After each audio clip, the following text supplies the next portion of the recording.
Hello Internet, my name is Steve. Welcome to Rafo.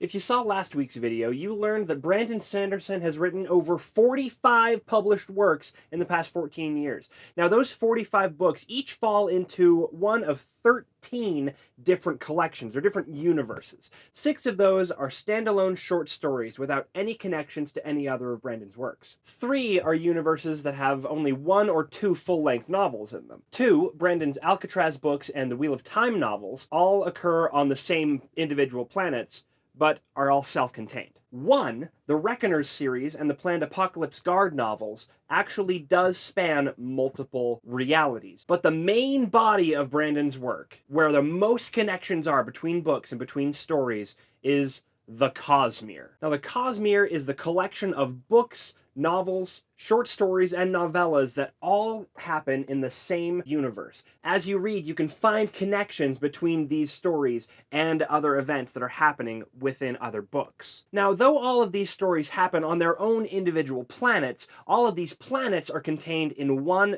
dwarf galaxy, similar to our own the Milky Way, but significantly smaller with fewer habitable planets and fewer stars. There are 7 worlds on which we've gotten stories. In order for you to be more familiar about the worlds on which these stories happen, here is the Hitchhiker's Guide to the Cosmere, or How to Die on 7 Different Planets. The first and most safe of all of the planets that Brandon Sanderson has written is Cell, the planet on which the story Elantris happens. Honestly, if you were to world hop to Cell, chances are you'd be just fine. There's not a lot of unique ways to die on Cell. The planet, the climate, is fairly similar to what we would see on Earth, and so you most likely would die from some weird disease, or there's a lot of ocean, so you might drown. Or if you're incredibly unlucky, you might become a human sacrifice in the Dockhorn Monastery. We don't know much about what goes on there, but we know that there's potential, mass murdering of people. So watch out for that. Almost as safe as Cell is Nalthians, the Warbreaker planet. One of the main countries on Nalthians is Halandran, which is basically a massive city in the middle of a jungle. So, presumably, it's about as safe as a jungle with monkeys and parrots and a giant city in it would be. In a way, it's a little more safe than Cell would be, because there's a possibility that if you die, you will return as basically a demigod. But there's also a chance that you might get conned out of giving away your life force. So, be aware. Don't be dumb. The third safest planet is probably Scadrial, where Mistborn occurs. If you ended up on the Scadrial of the Lord Ruler, there's a solid possibility that you'll starve to death. Ash falls from the sky all the day long, mists cover the landscape at night, and so plant life is a pretty difficult thing to find. Also, on Scadrial, there's a possibility that you'll get torn apart by a band of marauding Kolos, which are giant, blue-skinned, muscly things that have a tendency to just freak out and murder people.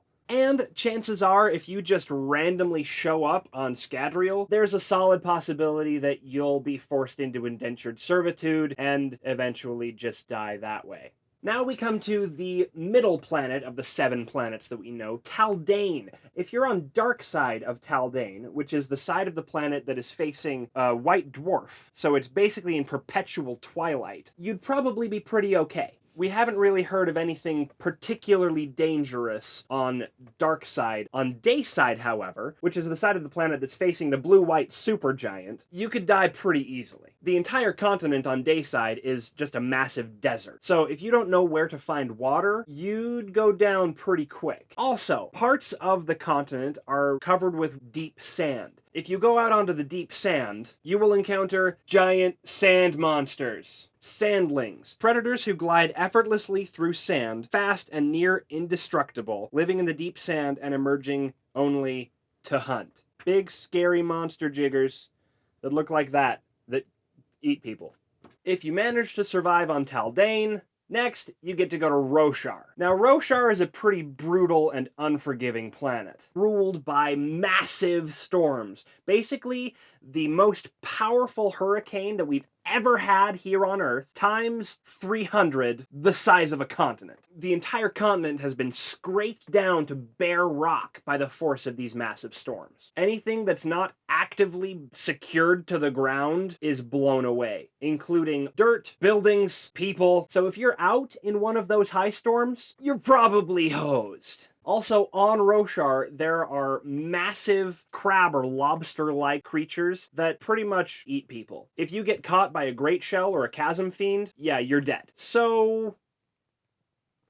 Also, on Roche, there's a country that basically exists in a constant state of war. Thanks, Dalinar. Chances are, you might get stabbed in the face by either an Alethi soldier, different Alethi soldier, or a Parshendi warrior. And because the entire continent has been scraped down to bare rock, all of the plant life has evolved in order to survive through these massive storms. Which means, good luck trying to find food. If the grass runs away from you when you try to pick it and eat it, you know you got a problem. The second most dangerous planet, first of the sun. We've only gotten one short story there, and that was Sixth of the Dusk. Most of that short story happens on Patji, the Father Island. All I can say is, if you end up on Patji, you're probably gonna die. On these islands, it's a tropical jungle climate. So, there are trees that eat people. There are vines that eat people. There are ants, lizards, mud that eats people. There are giant bird-like predators that actively eat people. And if you're anywhere on the beach or in the oceans,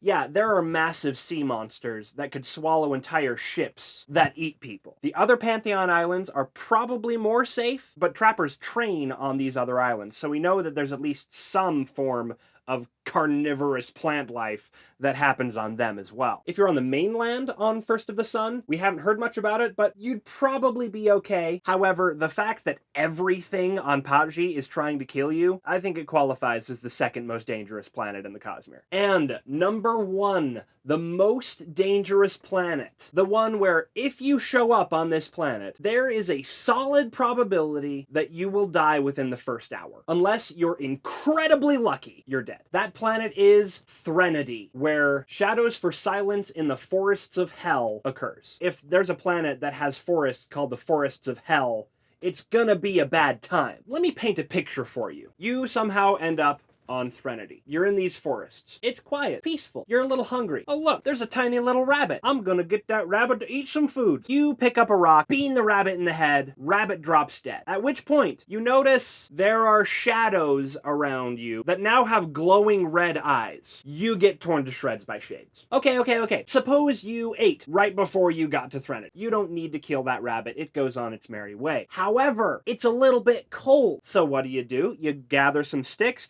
you start a fire. You're torn to bits by shades. It gets dark in these forests, and there are these shadows wandering around. You learned from your past lives experience to not light a fire. What do you do when you start getting chased by a malevolent cognitive shadow? You run! You get torn to shreds by shades. If you break any of the 3 simple rules, don't shed blood, don't kindle flame, don't run at night, you're dead. Luckily, this most dangerous planet in the Cosmere is really difficult to get to. Be sure to subscribe so you're notified for next week's video when we'll talk about exactly why that is. If I missed any potential deaths in the Cosmere, let me know in the comments below. I'll post the Coppermind links about these planets in the description below, so if you want to learn more, you can read and find out.